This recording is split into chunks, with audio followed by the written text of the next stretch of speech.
Welcome to the Narrative Mindset Podcast. If this is your first time tuning in, would appreciate it if you go back and view previous episodes when you get time. I was looking today and I happened to see something. It said Bill Gates calls for climate focus from global heating to improve lives. Things about Bill Gates. I think somebody told me one time that number one, he's one of the richest people in the world. And it's funny that he still lives in the same house that he grew up in. I guess he ended up I think he ended up buying the whole neighborhood. I mean, just imagine having to buy your whole neighborhood. I mean, here we are as Americans, and we're trying to afford a house payment, and he's buying neighborhoods.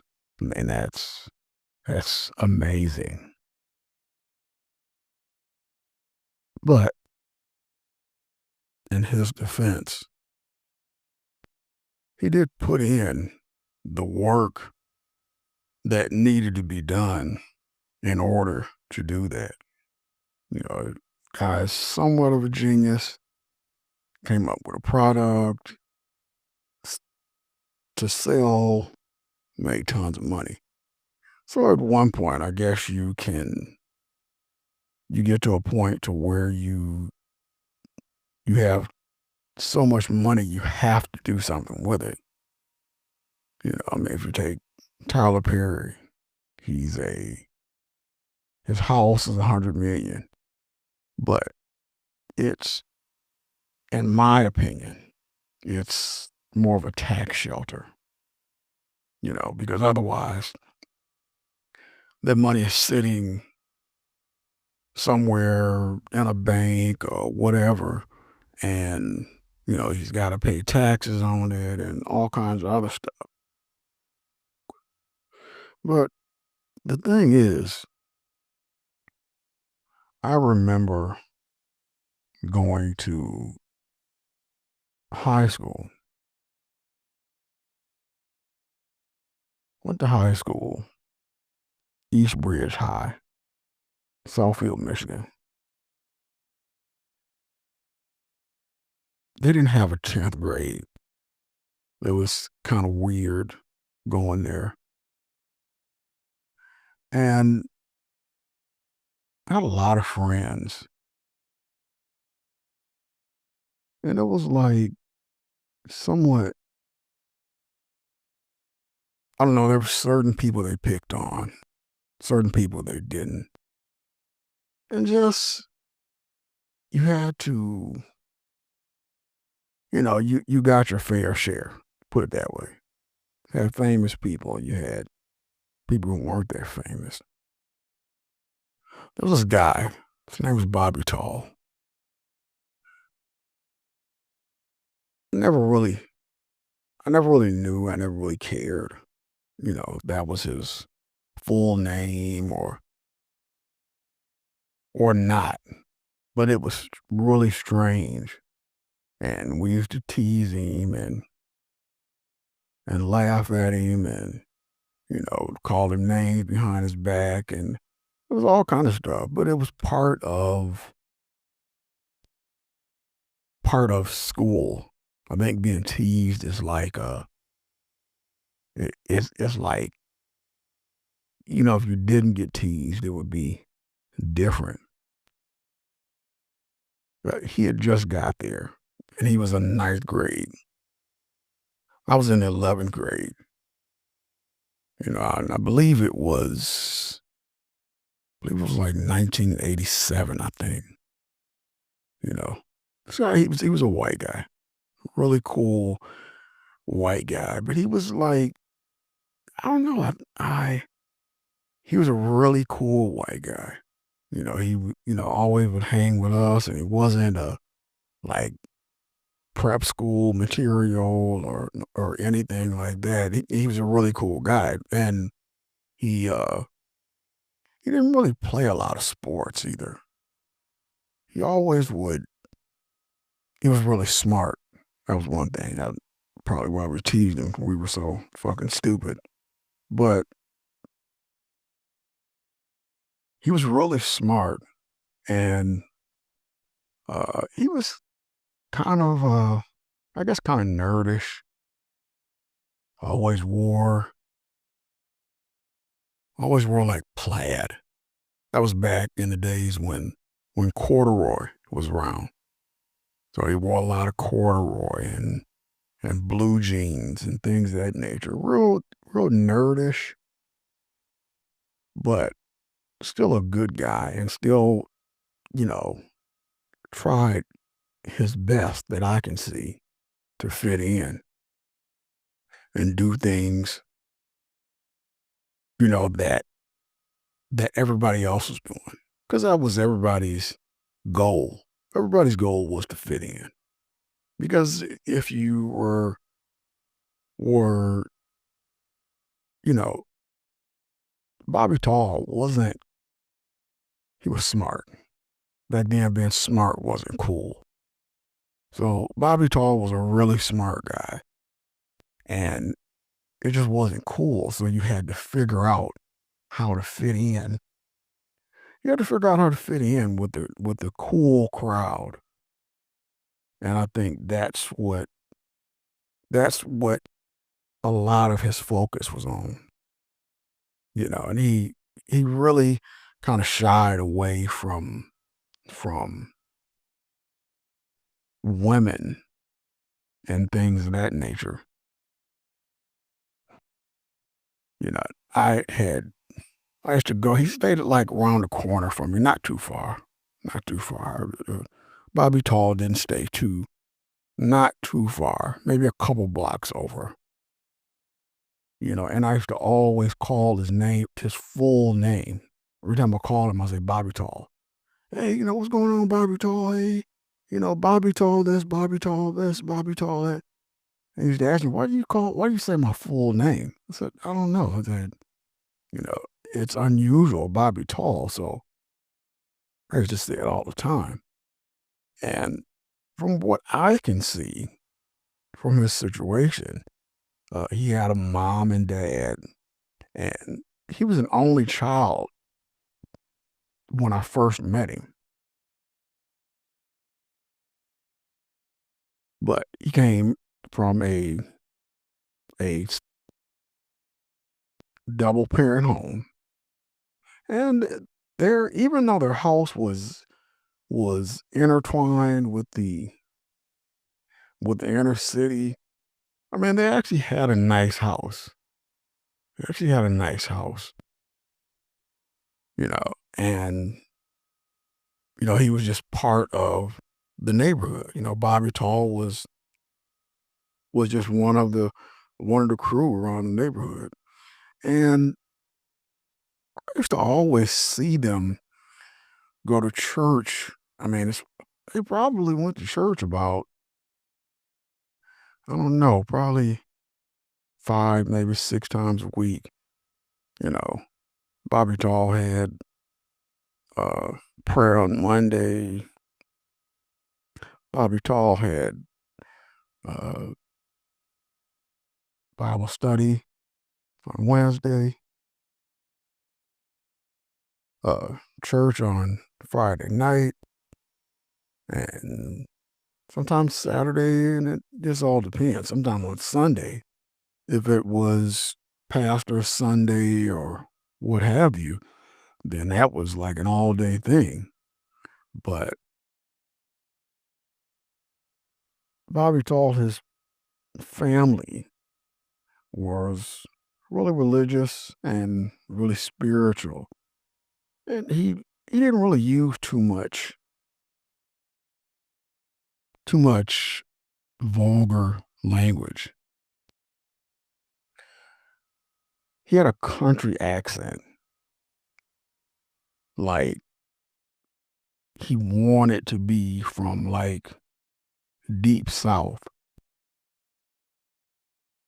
and you could tell that he was leaning really into the country, but he still tried to blend that into the inner city language so he could fit in. But you could tell that the country wasn't him. He was just a regular person. But he wanted to be part of the inner city really bad because you got to understand that that's where Bobby Tall his home was in the inner city. So that's at that point in time, that's really all he really knew. So you have to make do of what you have. East Ridge High it was a strange school. I mean, it was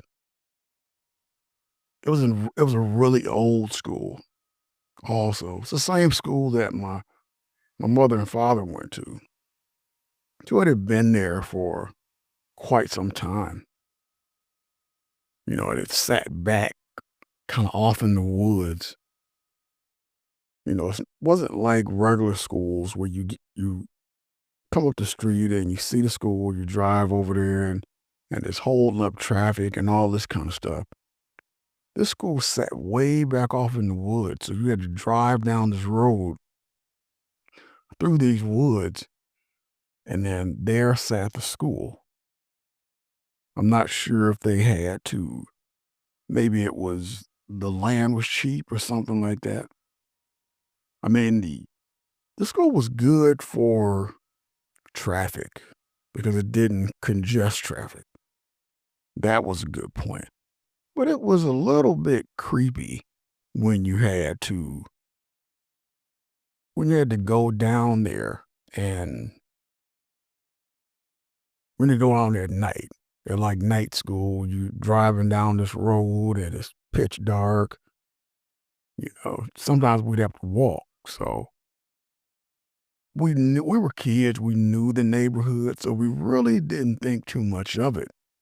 But it was definitely different. I remember there was a trail that we had to take to school, and we had to go, we would all kind of meet up at one spot, and it was literally a trail right through the woods. It was like as kids, we never really thought anything of it because it was just like, we had to get to school, you know. We lived within a mile of the school, so there was no bus for us. There were buses for people who were out of the 1 mile radius, but there were no buses for the kids who lived right there around the school. And we used to walk through the woods in the morning, pitch dark, a bunch of kids. I mean, now that I look back at it, I mean, we could have been kidnapped or whatever, all kinds of stuff, because that was the way it was. Luckily, we didn't, We used to have fun in the woods, and Bobby Tall, we used to tease him about his name. And, some other things happened. There was some hanky panky uh, between kids back then, happened back there. Nothing illegal, all consensual, but those things happened. And it was like, it was like your first taste of porn. You never really uh, saw anything. You couldn't watch, you couldn't watch it at home, but that was the first taste. The school, though, It was old and it was different. The lockers, they didn't lock. They were closed, but sometimes you got unlucky because when you start school, you get assigned to a locker. And sometimes the locker you got didn't lock. So it was like, you just really kind of dealt with it, because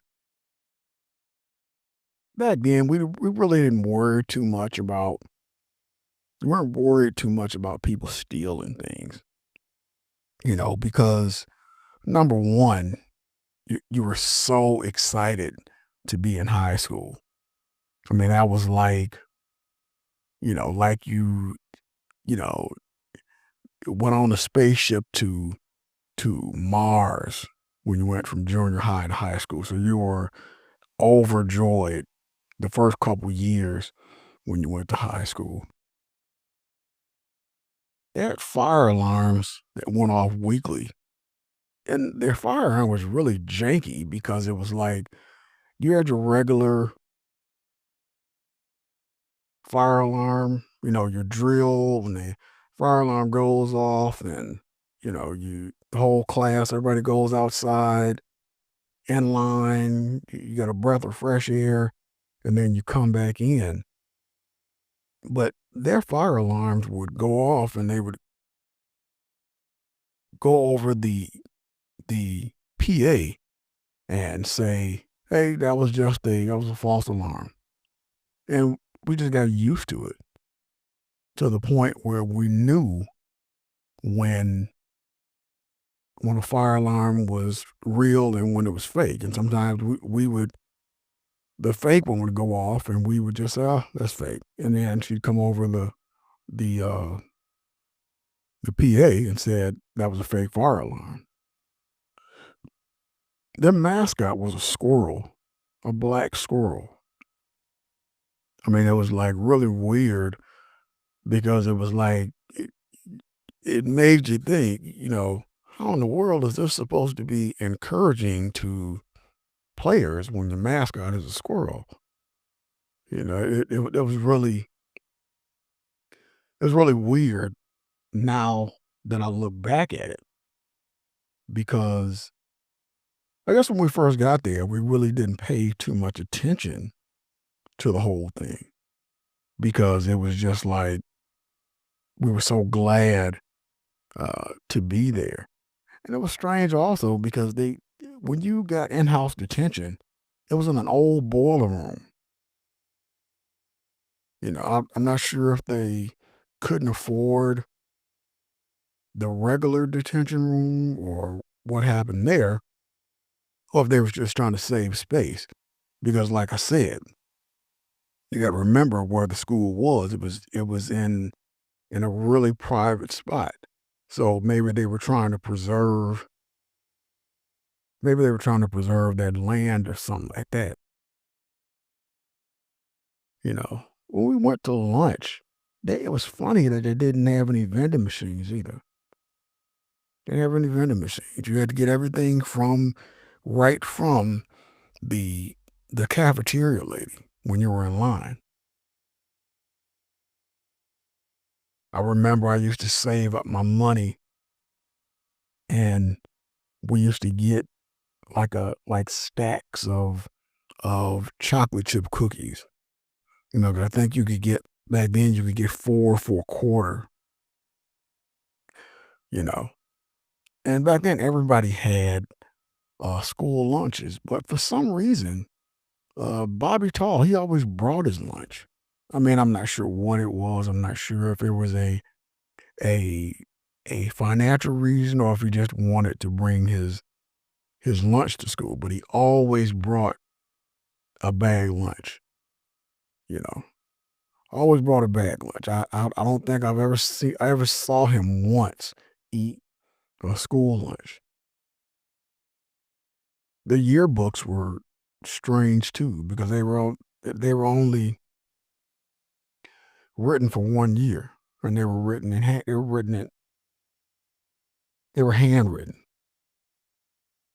I didn't really understand that. They had a broken scoreboard. And it was like, I mean, they're now remember, their team is good. Their team was actually good given the circumstances. Their team was actually good. But the school had a lot of issues that they needed to address. Bobby Tall, he was a nerd. The teachers loved him because he would always do his homework all the time. Always doing homework, always getting extra credit, and he did really good in the classes. As far as the students, we hated him because, you know, eh, at that point in time, you picked on nerds. Being a nerd was not something you wanted to be back in that particular time, you know. And he was really known for Bobby Tall was a quiet person, real quiet. He was always focused on his work. We would joke around or whatever, but he was really not. He was so focused on trying to fit in that he really wasn't a comedic person. And his his education was real intense, you know. One thing I found strange about him is he didn't like art. He didn't like art. He loved math, but he didn't like art. And he didn't like gym class for some reason. I don't know why. It was really strange. I mean, I guess when you're that smart, who cares about gym class? He was part of Bobby Tall was part of a book club. He was really smart, and back then everybody hated reading books, you know. But Bobby Tall was part of a book club, and he was part of a chess club also.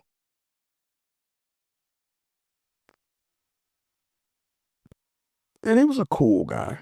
Like I said, he was a smart guy. I think his locker was on the first floor. We used to always tease him and tape notes, making fun of his name and everything like that. And being a nerd, you never really have detention. Us, we always had detention. But Bobby Tall, he never really had detention because he was such a good student. He went on to be a doctor after school. I mean, I wish that we had taken after him because we were so busy making fun of him that we didn't really pay too much attention to all of that kind of thing. And it was always funny, but I guess the joke was on us after later on in life.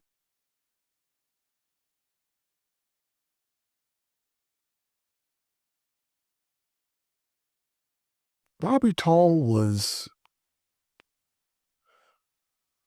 the funny part about Bobby Tall was he was really good in school and he was a nerd and he did a lot of things. But he told me a story one time about his parents, and he was kind of saying that they were really strange about how they wanted to how they wanted their family structure to go.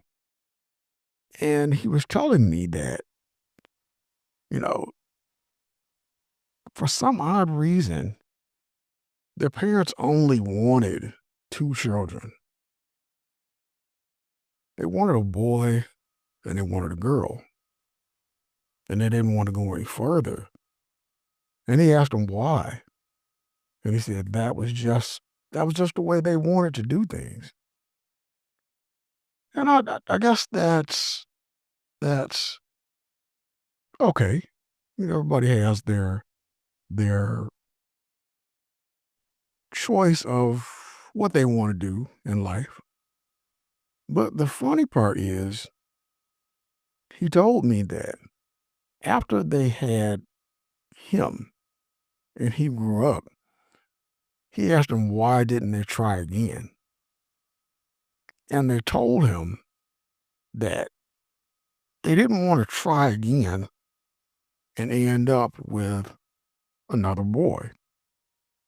He said because their way of thinking was they would have had another Bobby Tall. And, then if they had tried again and had another boy, they would have had another Bobby Tall. So if their grandchildren would be Bobby Tall Jr., and then the great grandchildren will be Bobby Tall Jr., number one, Bobby Tall Jr., number two, and so on and so on. So what they ended up doing is they ended up going and adopting. So they ended up adopting a girl and they ended up naming her Maria Short.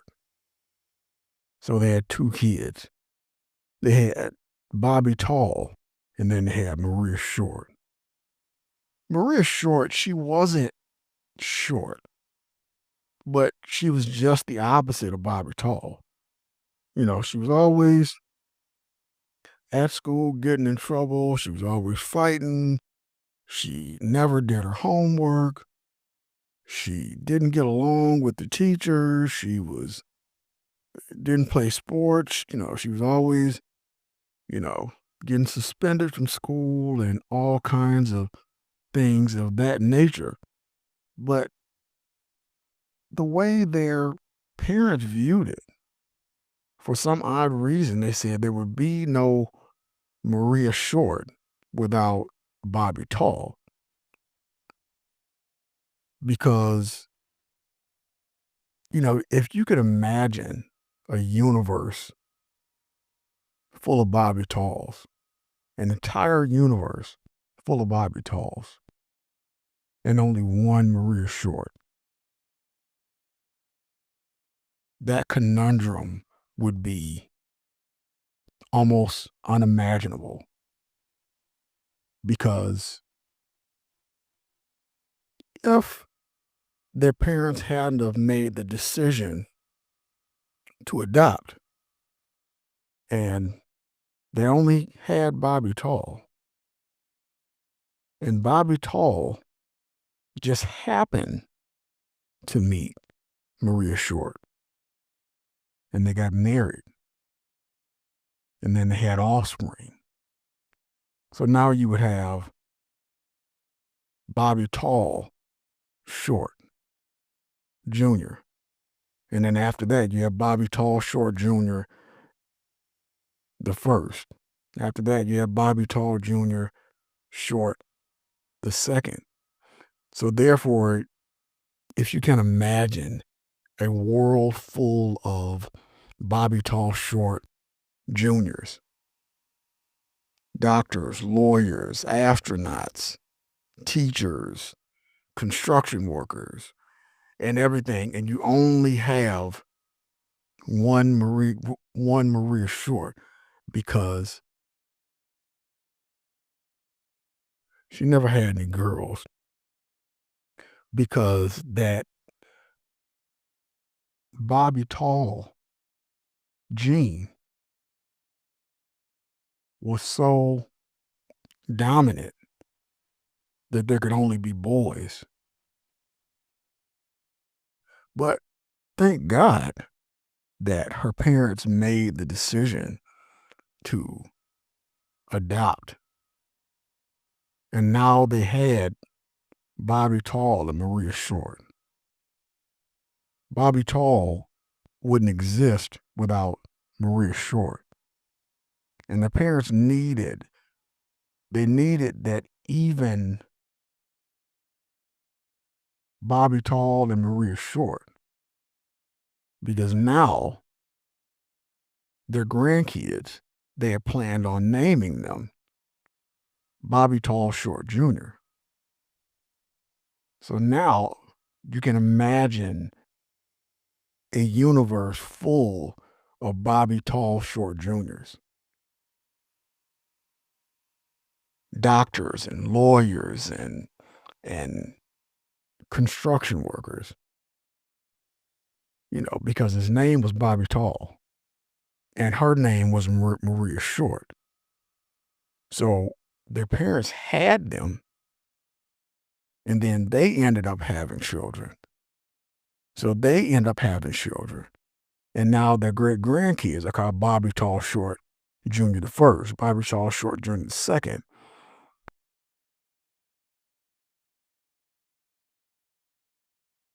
See, but here's the thing.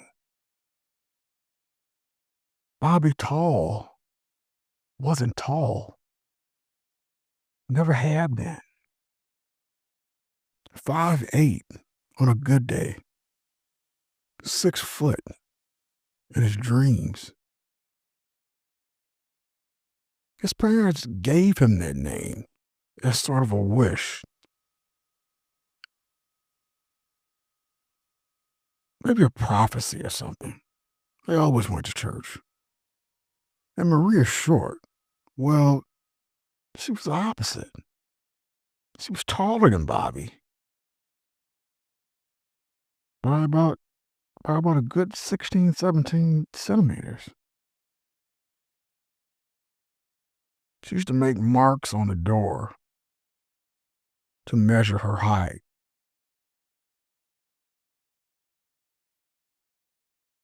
And just so she could have something, I guess, to hold over her brother because she was taller.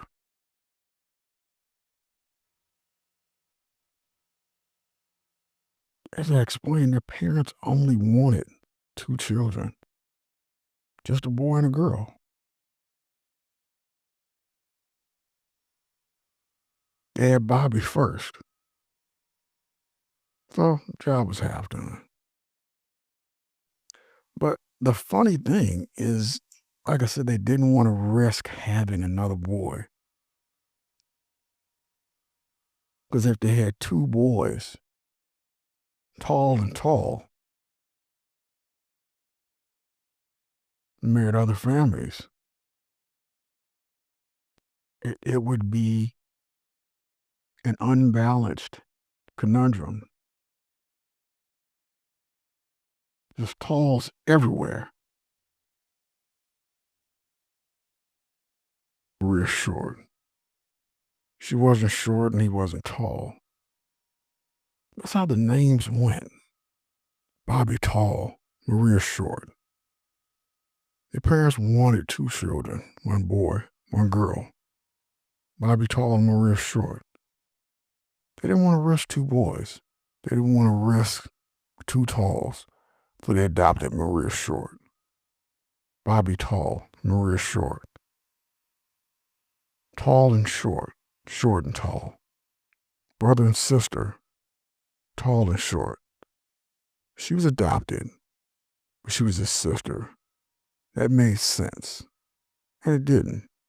And it kept going. Round and round. Tall and short. Bobby and Maria. Maria and Bobby. They adopted Maria Short. So Bobby Tall wouldn't marry Maria Short. Because there could have been another Maria Short. But there wasn't. Because this one existed. So Bobby Tall had a sister named Maria Short. Who was Maria Short? So he couldn't marry Maria Short. Because she was Maria Short. And she was his sister, which stopped him from marrying Maria Short, who didn't exist. Bobby Tall, Maria Short. Maria Short, Bobby Tall. Bobby Tall, Maria Short. Bobby Tall, Maria Short. Bobby Tall never quite understood girls. Bobby Tall tried. He really did. Bobby Tall listened, nodded, smiled in the right places. But Bobby Tall always ended up in his own head again, thinking about patterns, about balance, thinking about Maria Short. Bobby Tall grew up beside Maria Short. Bobby Tall learned what balance looked like before he ever learned what love felt like. Bobby Tall knew the math of affection, but not the feeling of it. Bobby Tall wanted symmetry. Bobby Tall wanted peace. Bobby Tall wanted what his parents wanted. He wanted balance. Every girl Bobby Tall met, she reminded him of Maria Short in some small way. It was a strange way that she tilted her head or she paused before a joke, or where her voice rose when she was sure of something. Bobby Tall didn't mean to compare.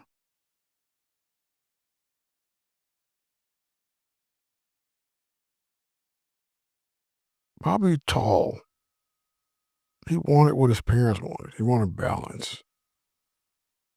Every girl he met reminded him of Maria Short in some small way.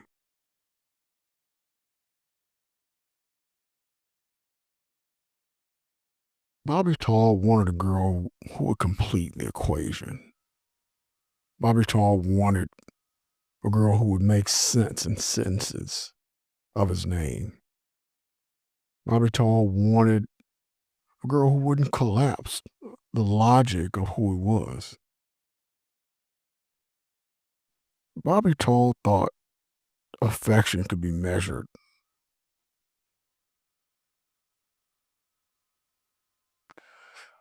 Bobby Tall thought love could be divided evenly and shared like a pie.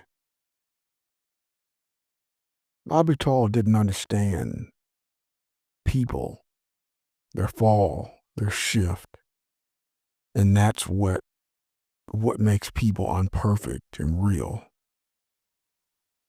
Bobby Tall tried to flirt once, and he kind of pretty much overthought every word. Bobby Tall rehearsed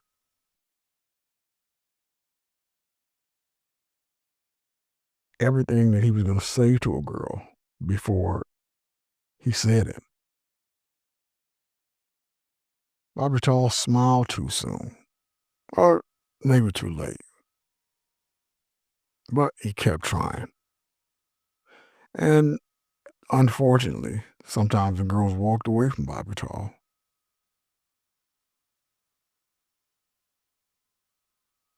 Bobby Tall would sit in his room and think about Maria Short, about balance, about family geometry that started it all. Bobby Tall didn't want love. Bobby Tall wanted balance. Bobby Tall wanted something that stayed still when he touched it. Bobby Tall wanted symmetry in a world that wouldn't stop moving.